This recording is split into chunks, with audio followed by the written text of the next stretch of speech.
Hi guys, it's Paul. I want to give you a really quick how to change a meta field that's an integer into a comma separated number like this. So obviously on Punk TV, I use Shopify a little bit different, but this is meta fields that are pulled from a spreadsheet elsewhere. And I want that comma to show up, right? So before it wasn't showing the comma, I need the comma. And I was surprised at how hard it was to find. So easy to do. Hit the admin button and go down to your theme, online theme, and go to these three dots here. Hit edit code. Now, wherever you're trying to change this, in that case, it was a product template which lives in sections. So I'm guessing you know where you're trying to change that information, and it is further down here. And here is the code that I used.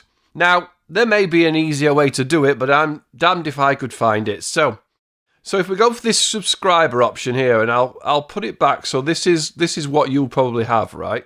This is probably your Metafield, custom Metafield, whatever it's described as. If I save that, if I save it, and then go back to that. So what's going to change is this here. We're going to lose the commas. So I'm going to, I shared the code, but you're going to see how the code works, right? So if I just go and put money without currency, so I want it to be a money, that will give me the commas, right? So if I go, I don't know what this sign is, this upward line. I'm just going to call it that. Money without currency. Oh, what happened there?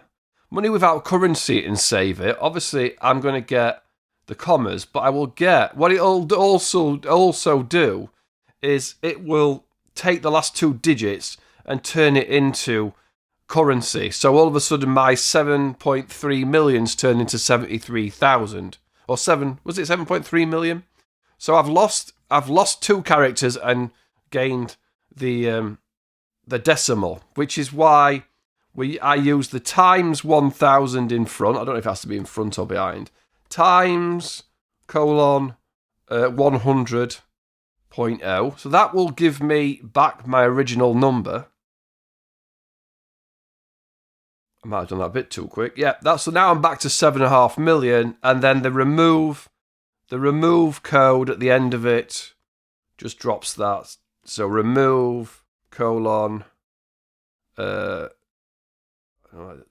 dash .00.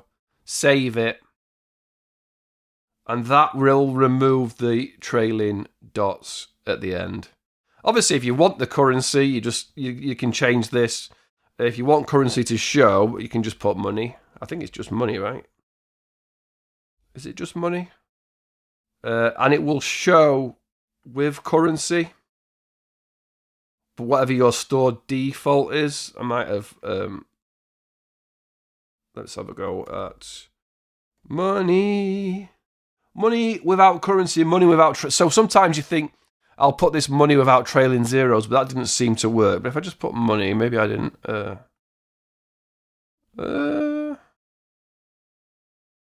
didn't work that though, did it? Oh, have I changed the settings? I might have changed the settings on my back end. Oh, views, I'm doing the wrong one, aren't I? So this is there, look. It changed this one to views with £1. I'm going mad. It's this one. It was this one that I meant to change. If I change this to just money. If I change that to money. Oh, money. Change this to money without currency. Save. That is going to change this back to no currency, and the top one will go to currency. Eventually, there we go. So there's the currency. I'm not sure what I've got the Y there for. Oh, there. I've typed Y in. Messing about. So yeah, hopefully that made sense to you. Money without currency. So that's this. That is how I will copy and paste this in the description. That's how I do it. Times 100, money without currency, and then remove the final. Hopefully that makes sense. It was a lot easier than what I was looking at. If there's an easier way of doing it, please let me know. Thanks for watching. Paul, PNUK Training Punk, out.